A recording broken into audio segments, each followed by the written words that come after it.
Hi guys, welcome to Real Girl Thrift. My name is Angie and I resell clothing online to make an income. So I go to thrift stores, I find name brand clothing that resells well, and then I take pictures of it, I take measurements of it, and I list it on Poshmark, eBay, and Mercari. So if you enjoy reselling related content, please go ahead and subscribe if you haven't already. And please give this video its full watch. It would mean a lot to me. I'm trying to get monetized by the beginning of the year. So 2023, that would be great. So today's video is about the Poshmark shows, the live shows. So I just did my first Poshmark live show today. So I was gonna tell y'all kind of about the experience of it, just so you can kind of figure out if it's something you want to apply for, or if you've already done a show, like what your thoughts are too. Please comment down below. I actually had my first Posh show was going to be scheduled for tomorrow, but I started to feel like I couldn't tell if it was allergies or maybe I'm getting a cold. So I didn't know how I was gonna feel tomorrow. So the cool thing is I was actually able to speed it up and do it today. So let me kind of tell you like how I applied and to begin with. So I applied to do the Posh show. You send your, I'll try to find a link to put in the comments if you want to apply. So I just applied, I put my email, I put my closet name, and I am a Poshmark ambassador. I don't know if that's a requirement or not right now. I think it only took like a week after I requested to do a Posh show that I got an email to join a Zoom call. The Zoom call wasn't for that day in the email, obviously. It told me at this date, at this time, I think it was like a 1:30 time, you can join this Zoom call for your training to do your first Posh show. So I did, when that date came up, I think it was probably about a week ago, I joined the Zoom call and there was like, I think there was almost like 2,000 people on that call. So that'll give you an idea of how many people are applying to do the shows and how many people they will train at one time. So the training, I would say was good. I was really tired that day, but I feel like I did get the gist of it. So at the end of the training, they gave us a thing that we could scan to email them and say that we completed the training. So that part was a little confusing. And I did end up emailing. They gave an email address that I could email after too. So I went ahead and emailed them and kind of said I was a little confused, but then figured it out. And then after that, it sent me to a link where I could schedule my first show. So I scheduled my first show because they only had certain openings and certain times that you could do for your first show. So it was going to be tomorrow at noon, my show was going to be tomorrow at 1:30. And then after I scheduled it, they said that they would give me access to update my listings on my Poshmark app like a week before the show.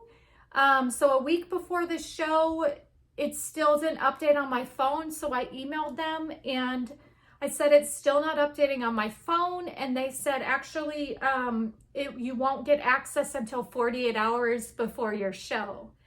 So 48 hours before my show, I still couldn't find the access to the Posh shows through my shoppers on my app. So I actually had to go in my closet and hit like the little work symbol. I don't know if I'm explaining that right, but once I hit that, it actually gave me an option for my Posh shows. So 48 hours before what I did for myself was you attach a photo for your first show. So my first show, I wanted to do all activewear because I have a lot of activewear in my Poshmark closet. If you want to check out my Poshmark closet, it is actually way too cute 33. You can kind of check out what I have. But anyways, I have a lot of athletic wear. I love athletic wear. I love picking it up. I love selling it. So I have a lot of it. So I decided I'll do my first show with that. So I actually, online, I found a free image that I could use for the show. So then through my phone, I uploaded a workout image, and then I just put in the title,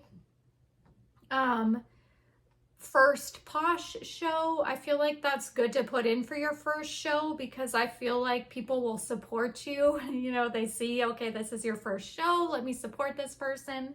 Let me see what they have. And then I put activewear, Lululemon, Athleta, and more. You can have up to 50 listings on your first Posh show at 11 o'clock today, 11 a.m.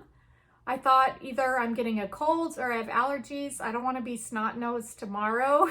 So I went back into my Posh shows on my phone and I was able to change the time. I didn't know I could do that, but I was actually able to change it to 1 o'clock today. So I did that. So in 2 hours, I scrambled and I uploaded 50 listings that I wanted to feature in my show. And then I went bazookas and I pulled out everything. I went into my closet and all my totes and I pulled out all the 50 pieces that I was going to do in my Posh show. I made sure they looked good. I got my hanger rack out.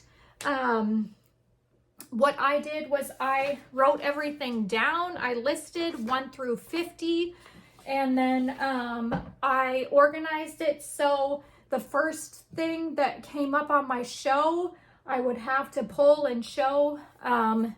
So then I tried to set it up cute. I made it kind of Christmassy over here, some Christmas candles and Santa.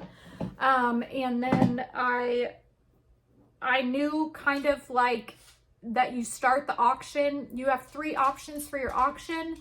The item can be, people can bid on it for either 30 seconds, 45 seconds, or 60 seconds. So in that time, as the show started, you can see there's a little people icon. You can see how many people are joining in your show. So like I said, my show started at 1. So it wasn't a lot of people. It wasn't as many as I had hoped, but then again, I did it at 1 p.m. That may not be the best time, but it was my first show. I wanted to get my first show under my belt. So what I did was I would like hit on the phone that scroll through my listings that I had already uploaded, hit that listing, and then I would say, hey, like this is Outdoor Voices size medium, the warm-up legging in this really pretty peach. And I would do a quick little show like that.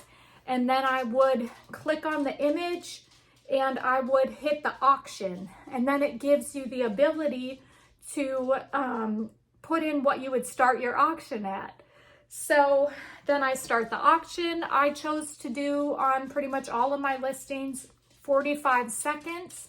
And then as the auction would go, I would keep talking. I would say Outdoor Voices, size medium. These are in great condition. These are a pink. These have an inside drawstring waist. These have a little front pocket on the side here. And this really pretty girly pink color. These are soft. These are cozy.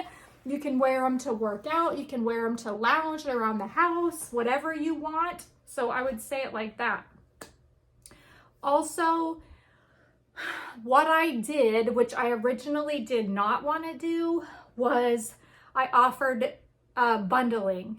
So right now, if you do a Posh show, Poshmark does not do the bundling for you, which means if you want to bundle items, if somebody purchases more than one item and they only want to pay shipping once for your Posh show, what you have to do after the show is you have to cancel each thing that they purchased.